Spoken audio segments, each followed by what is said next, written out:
Kalau ingin hidupmu tenang, jangan kebanyakan gaya. Dah tuh. Gak usah tertarik sama pinjaman yang berbunga. Pinjaman yang berbunga, ibu-ibu sekalian, jangan. Jangan, diharamkan oleh Allah Subhanahu wa taala hal tersebut. Gitu. Nanti tuh kalau kamu berani-berani sama hal yang seperti itu, sholatmu gak diterima, doamu gak akan didengar. Ada banyak hal-hal berbahaya dalam kehidupanmu, Bu. Kalau sampai kamu meninggal dunia belum taubat dari hal yang seperti itu, khawatir meninggal dalam keadaan su'ul khatimah. Na'udzubillah min dzalik, na'udzubillah min dzalik. Jadi jangan.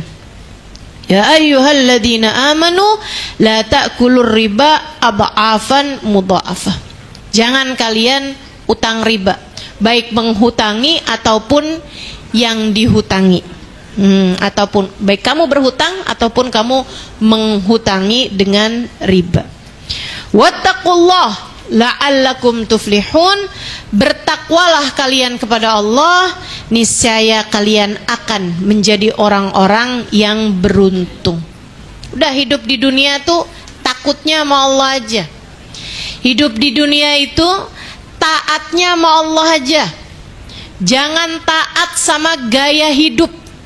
Jangan taat sama budaya-budaya yang tidak sesuai dengan syariat agama Allah. Tapi ini kan budayanya nih sekarang nih pakai kalau kondangan tuh pakai brokat.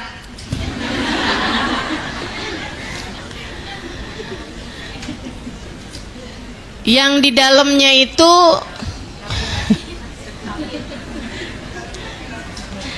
untung ya, tapi sejaman sekarang sih udah agak perubahan luar biasa banyaknya. Kalau ngeliatin ibu-ibu zaman dulu tuh, kalau kondangan wajib hukumnya pakai brokat yang dalemannya itu nggak full. Tahu nggak sih?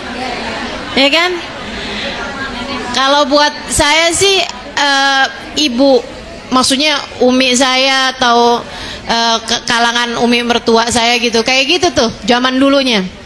Kalau mungkin yang muda-muda nih nenek-neneknya kali kayak gitu tuh. Kalau kondangan, terus rambutnya disanggul, sanggul depannya disasak.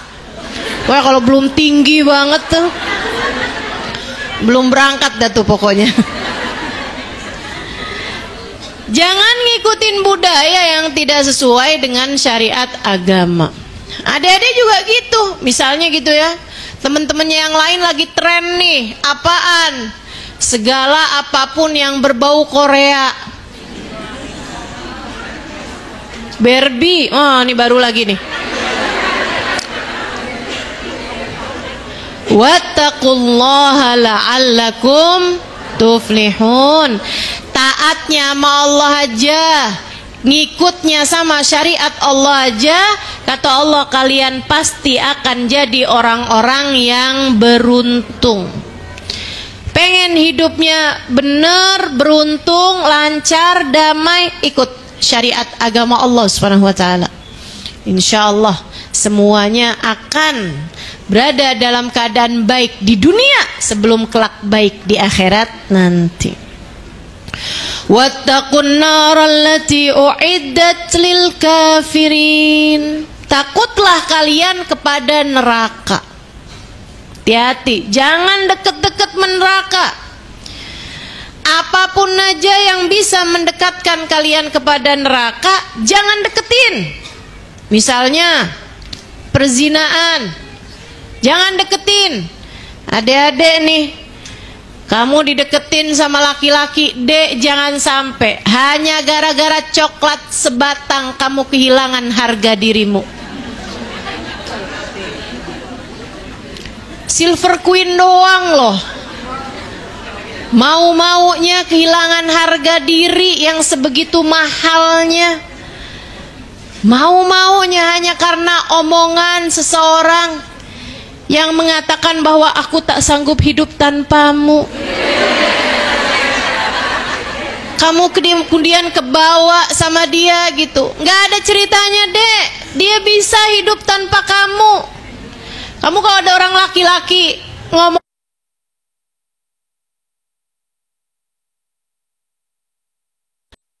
lagi mabok tapi dia belum bertaubat, artinya ya nanti kalau nongkrong minum lagi gitu. Kata Nabi Muhammad, tidak mati dengan membawa iman. Wala yazni zani hina yazni wa huwa mu'min.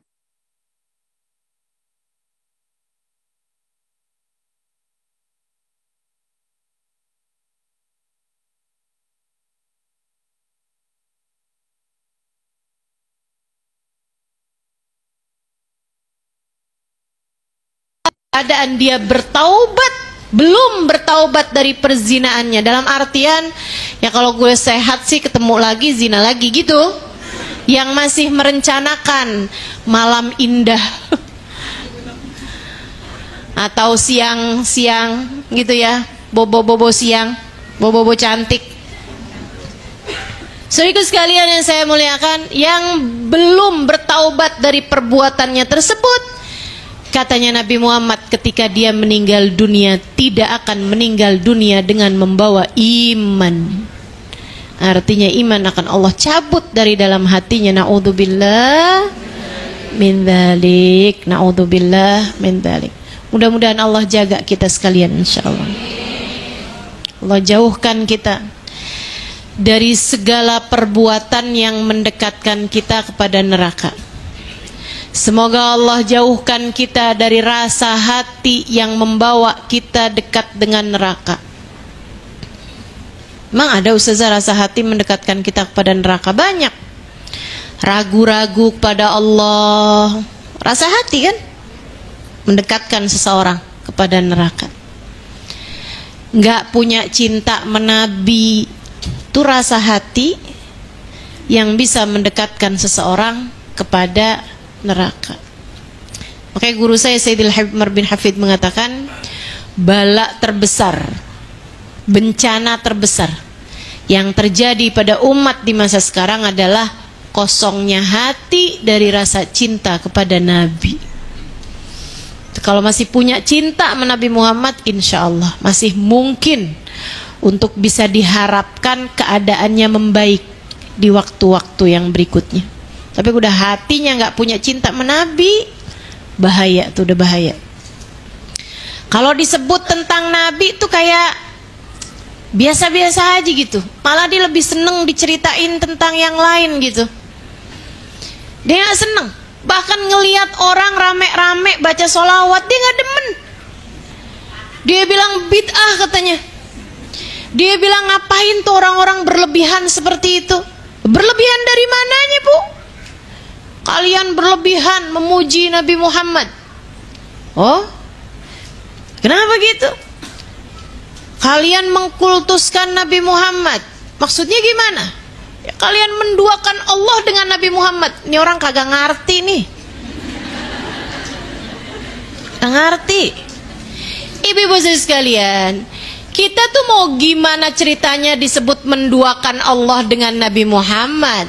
Bahkan kita kalau sholawat sama Nabi Muhammad, kita bilangnya Allahumma sholli ala Sayyidina Muhammad. Ya Allah, limpahkanlah rahmatmu, cintamu kepada Nabi Muhammad. Kita minta Allah menambahkan cintanya kepada Nabi Muhammad. Lah masa menduakan Allah dengan Nabi Muhammad? Orang mintanya aja sama Allah kok. Betul? Makanya ibadah tuh emang mesti juga mikir. Kalau ngaji tuh mesti mikir, biar kalau ada orang ngomong macem-macem tuh kamu enggak nih, enggak masuk di akal, gituin aja. Orang yang bilang jangan berlebih-lebihan kepada Nabi Muhammad, kamu akhirnya jadi mengkultuskan Nabi Muhammad. Atau jangan berlebih-lebihan mencintai Nabi Muhammad, membuat kalian tidak mencintai Allah. Tuh orang yang ngomong kayak begitu sama aja kayak orang ngomong, kamu kalau mau pergi umroh, mau pergi haji ke Mekah, jangan ke bandara. Kan kagak bisa nyampe Mekah kalau nggak lewat bandara. Halo, betul?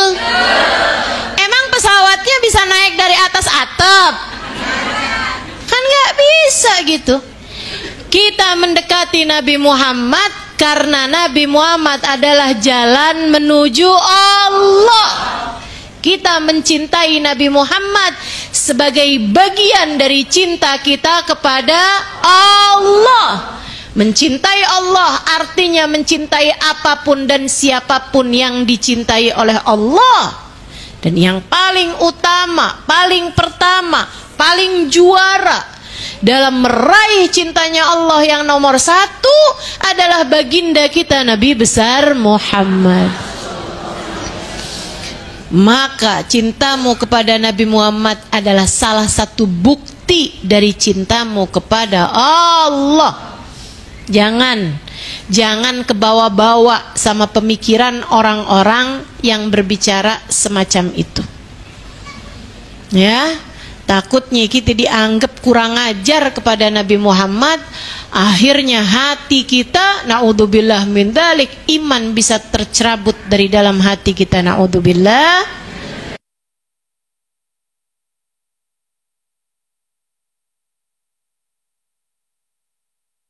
Muhammad. Nabi Muhammad tuh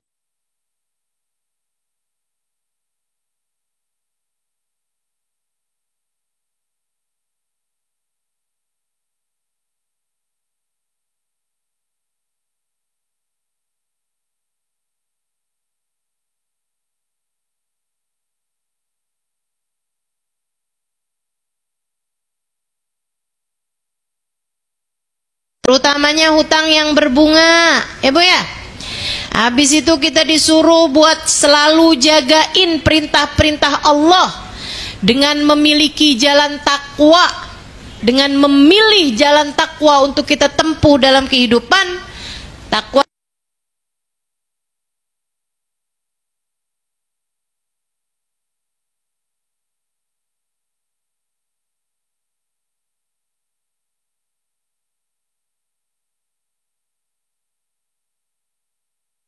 ayat berikutnya 132 surat Ali Imran. Wa atiullaha war rasul la'allakum turhamun. Kalian pengen disayang sama Allah, kalian pengen hidup penuh rahmatnya Allah, kalian pengen hidup senantiasa dalam pandangan kasih dari Allah Subhanahu wa taala, kalian pengen hidup selalu dikasihani oleh Allah. Caranya atiullaha war rasul, taatlah kepada perintah Allah, taatlah kepada perintah Rasulullah. Yang taat. Kok Rasulullahnya disebut di situ padahal atiullah kan udah pasti atiur Rasul juga. Nah, perintahnya disampaikan lewat Nabi Muhammad. Kenapa Allah pakai nyebut tuh ada war rasula juga gitu?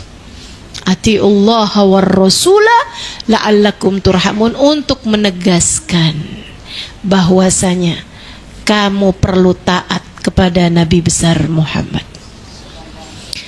Kamu perlu cinta kepada Sayyiduna Muhammad. Kamu perlu ikut kepada Nabi besar Muhammad.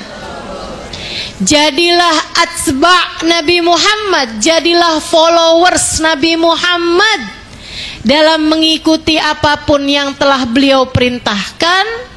Sebab apapun yang diperintahkan oleh Nabi Muhammad jatuhnya adalah perintah dari Allah, alladzi la yantiqu anil hawa in huwa illa wahyun yuha. Sebab apapun yang disampaikan oleh Nabi Muhammad bersumber dari Allah Subhanahu wa taala. Beliau tidak pernah menyampaikan sesuatu dari hawa nafsunya, melainkan semua yang beliau sampaikan adalah wahyu dari Allah Subhanahu wa taala. Yang taat aja Bu sama Allah, yang taat aja Dek sama Allah, yang taat aja hidup tuh sama Allah sama Rasulullah, enak hidup, mudah, tenang hidup kamu dah. Kalau manusia tuh kamu taatin bisa menyenangkanmu, bisa mengecewakanmu, bukan begitu? Kamu taat kepada siapapun, mau sama atasan kek, bahkan sama suami misalnya gitu ya, suami kamu taatin misalnya, teman-teman sekalian, kalau perintahnya memang semuanya sesuai dengan aturan Allah Subhanahu wa taala, alhamdulillah. Tapi kalau misalnya nih taatin suami sampai di tingkatan suami nggak bolehin kamu pakai kerudungan dan kamu pun mematuhinya. Suami bilang kamu tuh kalau pakai kerudung kelihatan kayak 10 tahun lebih tua gitu. Jadi kamu nggak usah pakai kerudung deh, katanya si suami. Oke deh kalau gitu. Dia pun kemudian buka jilbabnya, pakai baju yang seksi dengan pemikiran ingin menyenangkan hati suami, tapi dengan mengecewakan Allah Subhanahu wa ta'ala. Saudaraku sekalian, dia lupa hati suami itu adanya dalam genggaman Allah. Ditaatinnya suami yang membuat dia keluar dari perintah Allah. Teman-teman saudaraku sekalian yang saya muliakan, lihatin aja, satu hari nanti dia akan dikecewakan dari suaminya. Udah ditaatin kayak begitu, tahu-taunya naksir janda belakang rumah.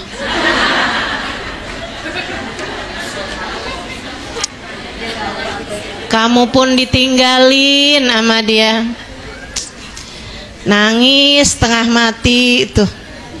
Padahal gara-gara dia, saya asalnya pakai baju tertutup rapi, gara-gara dia nih saya kemudian buka aurat. Dia malah deket sama perempuan lain yang perempuannya malah pakai jilbab. Aduh, sakit hatinya, kecewa deh. Kenapa? Soalnya nggak taat sama Allah. Yang taat sama Allah. Tapi bukan berarti artinya dia taat sama Allah itu dengan nggak taat sama suami. Nggak gitu juga. Sebab Allah pun memerintahkan para istri untuk taat kepada suaminya selagi perintah tersebut tidak bertentangan dengan perintah Allah. Gitu. Ini malah disuruh bikin nasi goreng, bikinin saya nasi goreng dong. Nggak boleh taat kecuali kepada Allah. Kamu suami saya, kamu bukan Tuhan saya. Apa aja itu? Ini ngajinya sama siapa nih yang beginian? Kata Ustazah Halimah, nah loh.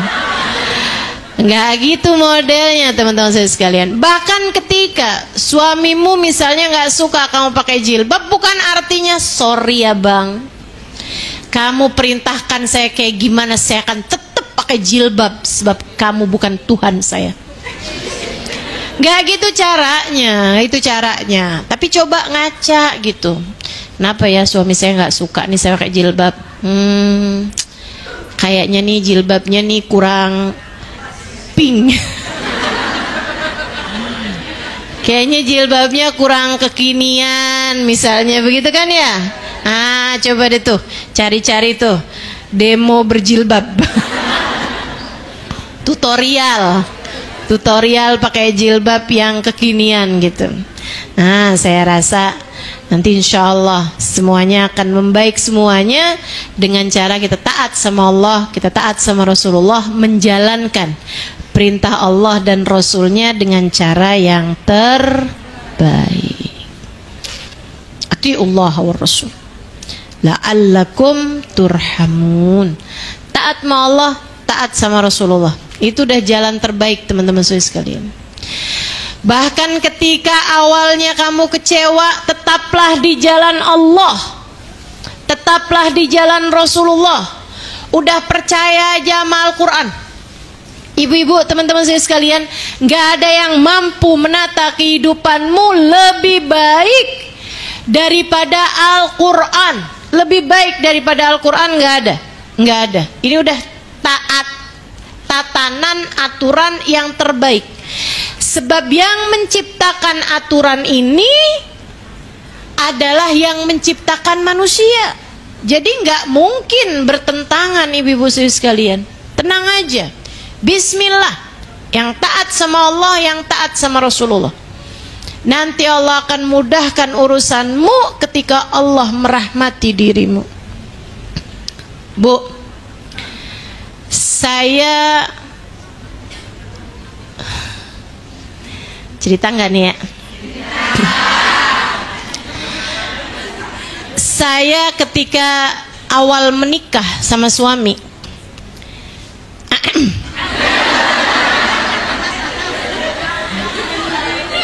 saya sudah mengajar di Tarim, Hadramaut, Yaman, kisaran 3 tahunan. Udah mengajar dalam bahasa Arab di kota Tarim, Hadramaut, di Daruz Zahra.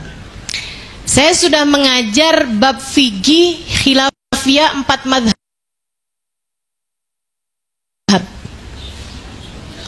Ngajar ya, bukan belajar. Murid-murid saya dari berbagai macam negara, teman-teman saya sekalian. Bukan hanya dari Indonesia dan bukan hanya dari Tarim gitu, tapi dari mana-mana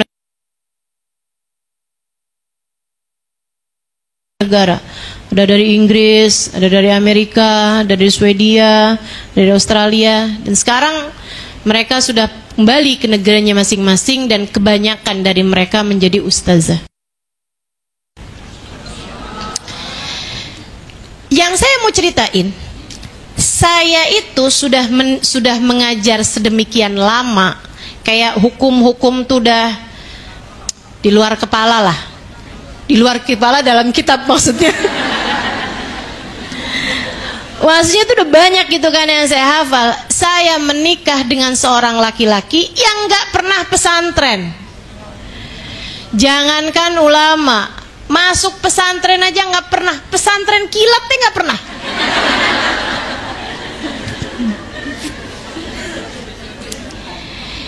Itu ibu-ibu saya sekalian, emang namanya jodoh kali ya Bu ya. Kan katanya ada istilah nih, garam di laut, asam di gunung, dalam bumbu rujak bertemu juga.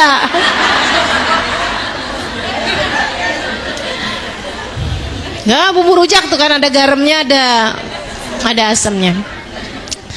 Teman-teman saya sekalian yang saya muliakan, jadilah menjalani hubungan pernikahan di awal gak mudah. Akan tetapi saya selalu ingat, pokoknya taatlah kepada Allah, taatlah kepada Rasulullah. Itu aja udah yang jadi patokan saya gitu. Yang jadi pegangan saya tuh ikut jalan Allah, ikut jalan Rasulullah. Apapun yang diperintahkan Allah, apapun diperintahkan Rasulullah. Ini masalahnya ibu-ibu saya sekalian, kadang-kadang nih kalau misalnya saya jalanin sesuatu, suami saya suka nanya. Dan kalau dia nanya, saya jawab, dia suka protes. Misalnya saya bilang sama dia kan, saya pakai kayu siwak. Terus dia nanya, itu apaan yang kamu pakai?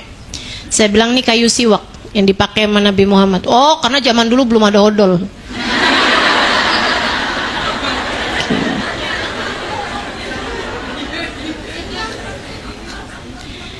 Iya, namanya orang belum nggak pernah mondok kan gitu. Tapi karena saya tahu, apalagi suami ya Bu ya, jangan digurui.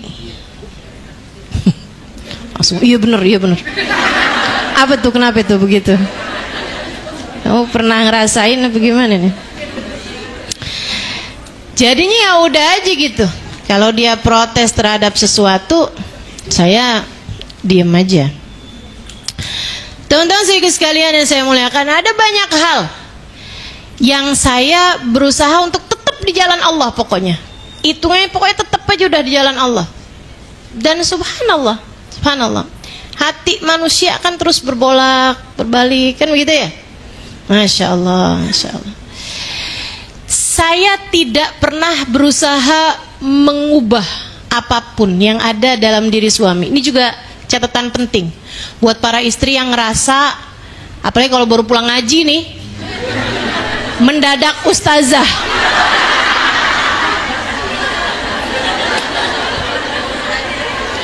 Ngelihat suami masuk kamar mandi kaki kanan, astagfirullah.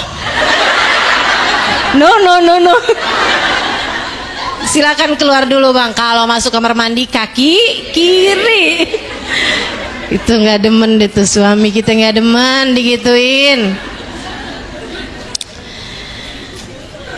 Jadi terhadap berbagai macam hal yang saya rasanya kayak nggak setuju gitu sama apa yang dia lakukan, yang saya kerjakan adalah saya menghantarkan doa, melangitkan doa. Ya Allah, jadikanlah suami saya ada dalam jalan-Mu ya Allah. Teman-teman saya sekalian, dan subhanallah, Allah maha membolak-balikan hati, maha mengubah keadaan. Kayak roda ya Bu ya, kayak roda gitu. Sekarang saya kalau ngelihat dia malah lebih soleh dari saya kayaknya. Insya Allah. Gak usah penasaran suami saya kayak apaan. Langsung buka nih, langsung browsing. Insya Allah. Saya cuman lagi mau ngasih tahu bahwa jalan hidup tuh emang udah digariskan sama Allah. Yang taat sama Allah, yang taat sama Rasulullah. Selebihnya apapun, kalau kamu kerjakan apa yang Allah mau, Allah akan memberi padamu apa yang kamu mau. Gimana mau berharap Allah ngasih kepadamu yang kamu mau, jika kamu selama ini tidak mau menjalankan apa yang Allah mau? Maka jalanin aja dulu apa yang Allah Subhanahu wa ta'ala mau, sehingga insya Allah pada waktunya nanti Allah akan memberi kepadamu apa yang kamu mau. Gitu kan? Wasari'u ila maghfiratin min rabbikum wa jannatin arduhas samawati wal ard uiddat lil muttaqin. Jalan hidup yang berikutnya, sari'u ila maghfiratin min rabbikum, bersegeralah, buru-burulah, cepet-cepetanlah menuju kepada maghfirah dari Allah Tuhan kalian, menuju ampunan Allah Subhanahu wa ta'ala, wa jannatin, dan menuju kepada surga, arduhas samawati wal ard, lebih luas daripada langit dan bumi, uiddat lil muttaqin, Allah sediakan, surga ini disediakan untuk hamba-hambanya yang bertakwa. Kamu kalau mau buru-buru, bukan buru-buru mau kondangan gitu loh. Allah kayak lagi bilang gitu. Kalau kamu mau buru-buru dek, bukan buru-buru nyari pasangan. Bukan. Kalau kamu mau buru-buru, kakak-kakak nih yang udah menikah, bukan buru-buru pengen punya anak. Biarkan semua berjalan sesuai dengan waktunya. Pernikahan itu bukan urusan siapa cepat, siapa lambat. Akan tetapi urusan bertemu orang yang tepat pada waktu yang tepat, hingga kalian bergerak menuju surga bersama-sama. Tuh namanya pernikahan. Jadi bukan, wah nih kayaknya sebelum Ramadan nih pokoknya harus kawin dah. Kenapa gitu? Soalnya kalau sampai lebaran belum nikah juga nih, gak sanggup sama pertanyaan pas mudik, kapan nikah? Dan biar saya sebelum Ramadan udah nikah, biar bisa jalanin perintah Nabi Muhammad. Yang mana tuh? Berbukalah dengan yang manis. Ya gitu ya. Jadi kalau mau buru-buru, buru-burunya adalah menuju ampunan Allah. Maksudnya buru-buru menuju ampunan Allah tuh kayak gimana? Kalau datang waktu sholat, bersegeralah, sebab di dalam sholat terdapat ampunan Allah. Kalau mau baca zikir jangan ditunda-tunda, sebab dalam pembacaan zikir terdapat ampunan. Kalau kamu mau baca sholawat, jangan ditunda-tunda. Kenapa gitu? Karena dalam pembacaan sholawat terdapat ampunan. Kalau mau hadir ngaji jangan ditunda-tunda, karena di dalam hadir majelis taklim turun ampunan Allah. Saya nggak perlu nih ngomong kayak begini nih buat ibu-ibu nih. Dari jam 11, jam 10 saya lihat udah banyak aja tuh yang datang. Jam 8. Tapi suamimu nggak lagi di rumah kan? Jangan sampai suami masih ada, sorry ya. Mau ketemu dulu nih Ustazah Halimah, ketemu sama kamu mulu bosen. Jangan gitu ya. Suaminya nanya, ntar makan siang saya gimana? Ada telur tuh di kulkas. Sian suami. Saya takutnya suami digituin mulu. Seminggu kajian saya dihadirin semuanya, dapat seminggu suami bisulan. Banyakan kolesterol. Wasari'u ila maghfiratin min rabbikum. Bersegeralah menuju ampunan Allah. Termasuk, nih dengerin saya. Termasuk kalau kamu ingin bersegera menuju ampunan Allah, bersegeralah memaafkan orang yang berbuat salah padamu. Karena di dalam memaafkan kesalahan orang terdapat ampunan Allah yang bersegera untuk memaafkan dosa-dosamu. Makanya tuh orang yang sok-sokan kayak begini nih, sok-sokan nih, saya nggak bakalan maafin kesalahan dia. Ini yang dendam-dendam kayak begini nih, apa nggak takut kalau Allah juga akan bersikap sama kepadanya? Kata Allah, kamu punya banyak dosa padaku, aku juga tidak akan memaafkan kesalahan dan dosa-dosamu. Abis deh kita nih kalau nggak diampunin sama Allah. Jangan. Apalagi yang modelannya kayak gini nih, saya nggak akan maafin kesalahan dia. Tar di akhirat saya akan berdirikan dia di hadapan Allah. Kamu jadi apanya akhirat? Nih saya mau tanya nih sama orang yang modelannya gini nih, kamu pernah diangkat jadi panitia akhirat bagaimana nih? Berani-beraninya buat memberdirikan seseorang di hadapan Allah. Teman-teman saudaraku sekalian yang saya muliakan, kamu pikir akhirat sekedar main-main apa gimana nih? Kamu bisa berdirikan orang di hadapan Allah. Gak ada siapapun yang bisa memberdirikan siapapun di hadapan Allah selain Allah Subhanahu wa ta'ala. Semua dari kita hanya akan diberdirikan oleh Allah di hadapan Allah untuk mempertanggungjawabkan segala perbuatan kita. Sampai kelibet-libet nih saya nih. Minum dulu dah.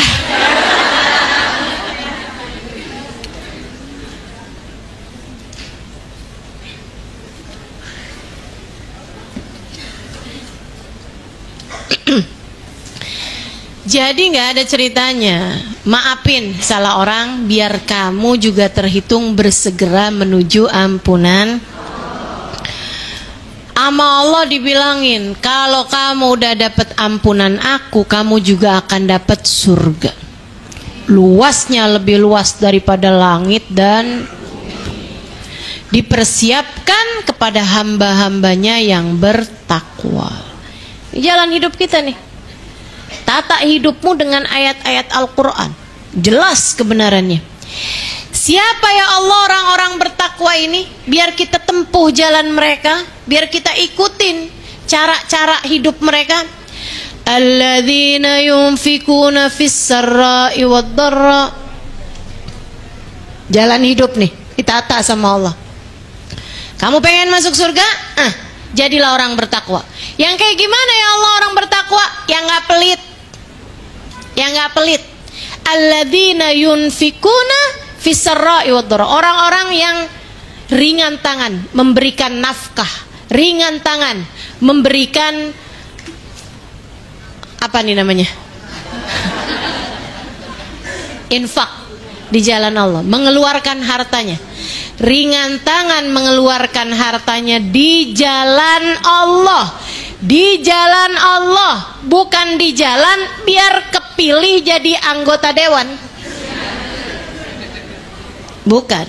Yang Allah minta kamu itu menafkahkan hartamu di jalan Allah karena Allah, bukan karena yang lain-lain.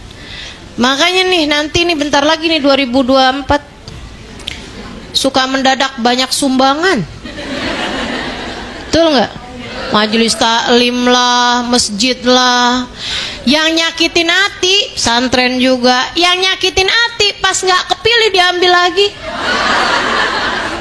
Sampai ada, saya pernah dengar cerita di pemilu yang kemarinan tuh, ada orang nyumbang pintu masjid. Giliran kagak kepilih, masjidnya kagak punya pintu.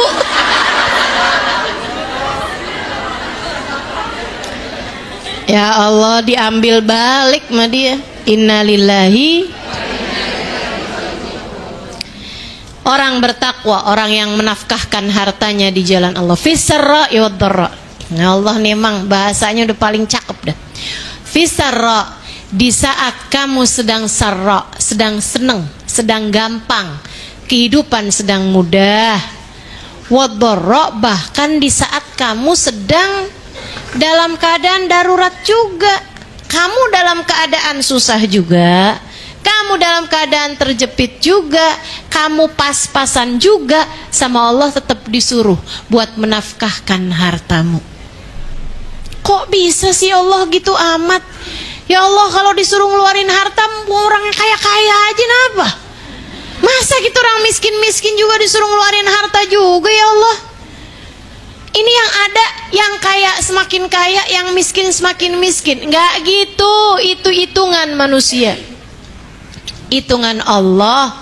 Ketika Allah melihatmu mampu memberikan sedikit yang kamu punya, karena kamu memang punyanya sedikit, yang sedikit tersebut Allah akan gantikan dengan yang jauh lebih banyak, materi maupun non materi. Jadi sekalian, makanya kamu lihat di atas muka bumi ini ada orang-orang yang kaya secara materi akan tetapi miskin secara hati, merasa enggak pernah cukup, merasa selalu saja kekurangan. Kenapa kayak begitu? Karena dia tidak mengikuti jalannya Allah untuk menafkahkan hartanya di jalan Allah. Tapi kamu pun juga lihat, ada orang yang kehidupannya pas-pasan. Dia miskin-miskin aja sih sebenarnya, tapi hatinya lapang, hatinya luas. Saya banyak ketemu orang kayak begitu. Saya pernah ketemu ibu-ibu sederhana, sederhana sekali. Akan tetapi dia punya anak 5, ibu-ibu saya sekalian. Hampir 5-5-nya hafal Quran. Ketemu saya, dan anaknya itu 5 itu ibu-ibu sekalian disekolahkan biasa-biasa aja gitu, tapi baktinya sama orang tuanya, khidmahnya sama orang tuanya, sayangnya sama orang tuanya luar biasa, luar biasa. Saya sampai mikir, ya Allah, sebenarnya kan kebahagiaan kita tuh sederhana aja. Kamu kehidupan pas-pasan, sederhana, tapi punya anak-anak yang berbakti padamu, taat sama perintah Allah, sholat gak usah disuruh, bahkan hafal Al-Quran, menghafalkan firman-firman Allah gitu. Kamu bangun malam-malam kehausan, pergi ke dapur, kelihatan anak lagi tahajud di kamarnya. Ya Allah, Bu, mauan begitu apa mauan duit 1 juta?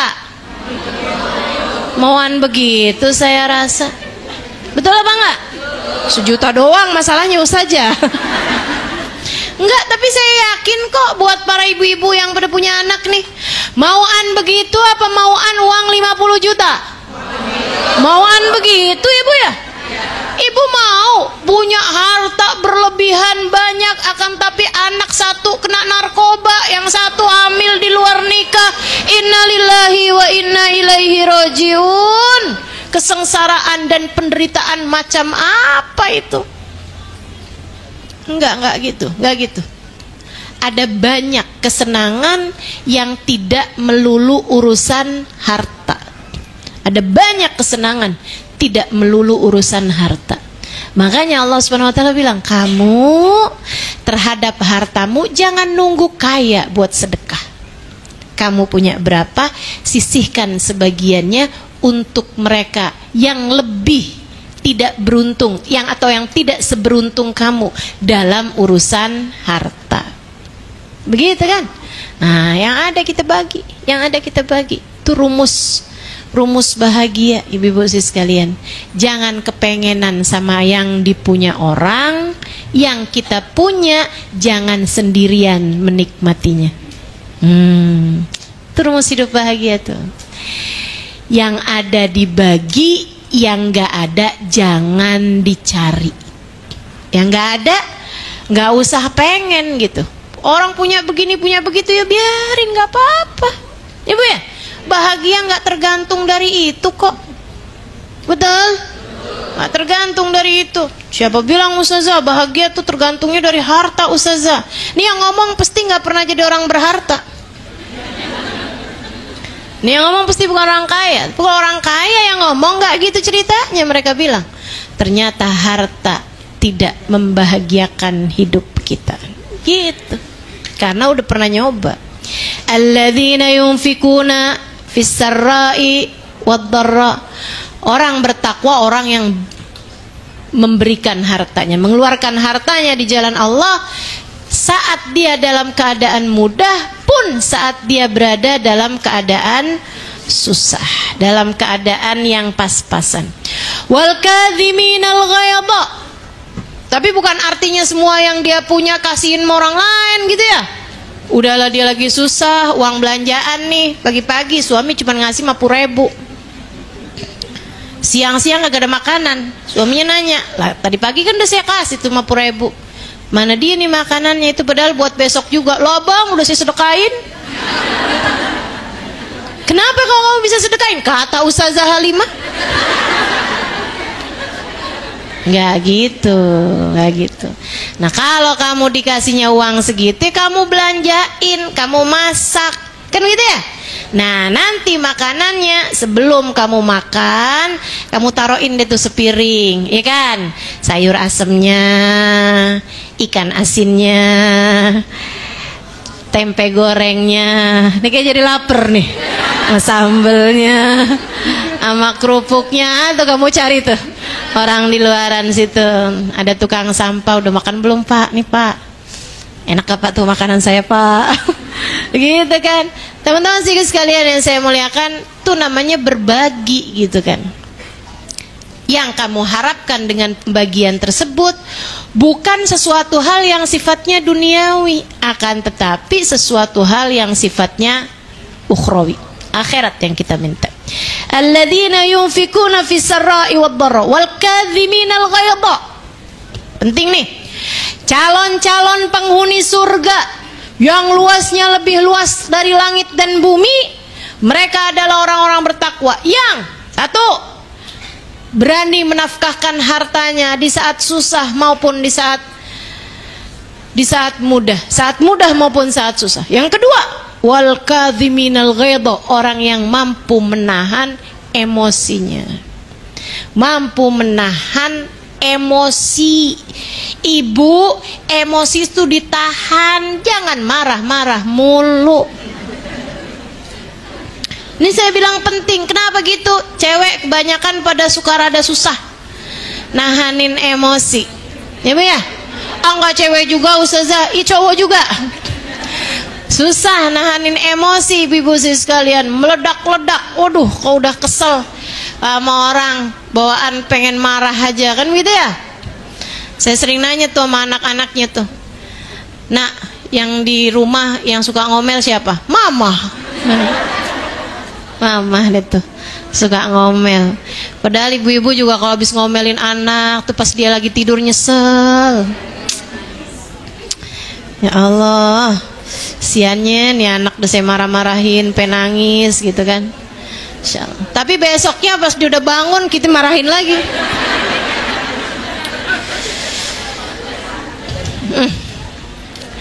Ya Allah. Al-kadhiminal ghaidha. Tahan amarahmu, tahan amarah. Ketika datang seorang pemuda, dia bilang, "Ya Rasulullah, sini. Wahai Rasul, berikanlah nasihat padaku." Nabi Muhammad kasih nasihat padanya, "La taghdab." Jangan marah. Jangan mudah marah. Dia bilang, "Faraddani miraran." Saya balik lagi ke sana, saya bilang lagi, "Rasul kasih nasihat saya."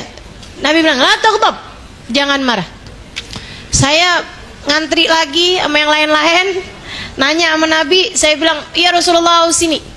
Wahai Rasul, kasih nasihat saya." Nabi Muhammad bilang, "La taghdab." Jangan mudah marah. Nah gitu.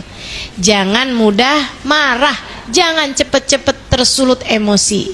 Ibu-ibu sekalian yang saya muliakan, kemarahan itu Bu mudah untuk menghancurkan apa yang sudah berhasil kita raih.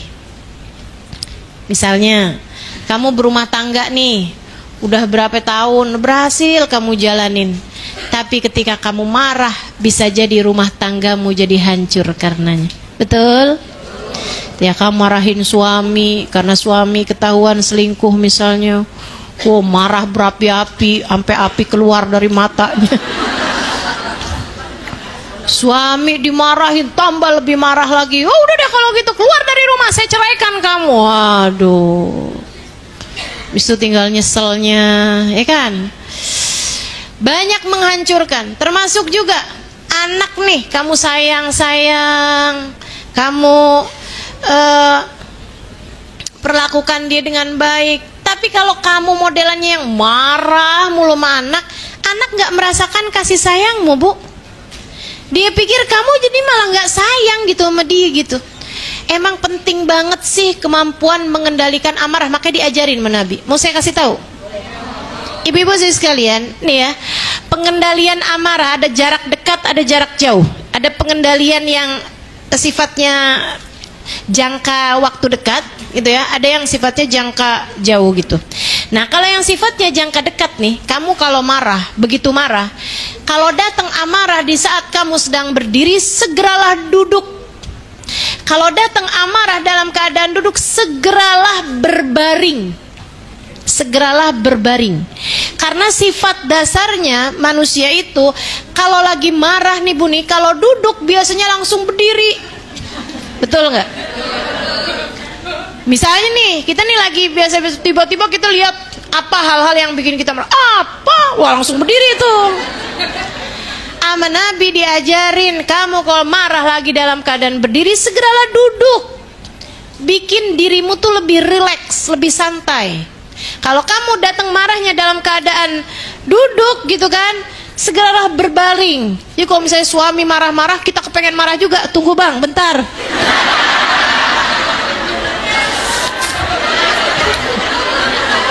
Tiduran dah kita. Mau lagi ngapain? Kata Ustazah Halimah, waduh kena mulu saya. Teman-teman saya sekalian, diajarin lagi sama Nabi tips yang lain. Katanya beliau alaihi salatu wassalam, tapi itu memang terbukti itu.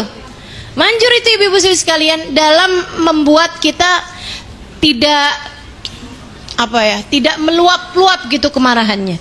Jadi kalau lagi marah berdiri, duduk, kalau lagi duduk baringan, bukan kalau lagi duduk berdiri gitu, enggak, bukan. Kalau lagi duduk baringan, cari keadaan yang jauh lebih santai. Kemudian diajarin sama Nabi, innal ghadab minasyaitan wasyaitanu minan nar wa la yutfi'un nar ilal ma' fa idza ghadiba ahadukum falyatawadda.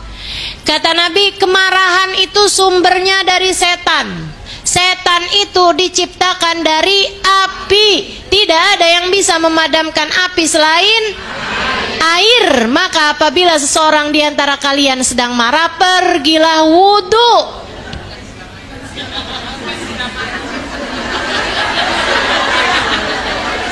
Bukan siram air suaminya, bukan.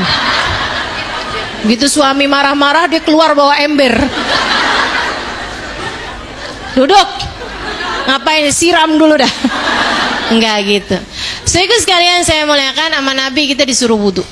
Kita disuruh wudu. Dan rasain, begitu habis keluar wudu tuh hati lebih adem gitu. Lebih enak kondisinya. Kalau ternyata kemarahannya belum berhasil juga dari itu, mandilah. Kalau mandi belum mempan juga, berendamlah. Nah ini serius. Coba liatin. Biasanya kalau lama kena air, ya itu dia, setannya jadi ini gitu. Karena setan dari api gitu kan. Memang tuh. Apalagi kalau kamu niatkan memang jalanin apa yang diajarkan Nabi. Sebab kemarahan tuh kalau kita ikutin hanya akan jadi penyesalan. Coba ibu-ibu ingat-ingat dah. Ingat-ingat. Nih ibu-ibu nih kan umur udah pada tua nih. Yang tua. Ya, saya nanya sama ibu-ibu yang udah tua dah. Ya, yang umur udah 50-an tahun nih. Kan udah tua nih. Pernah nyesel karena marah nggak?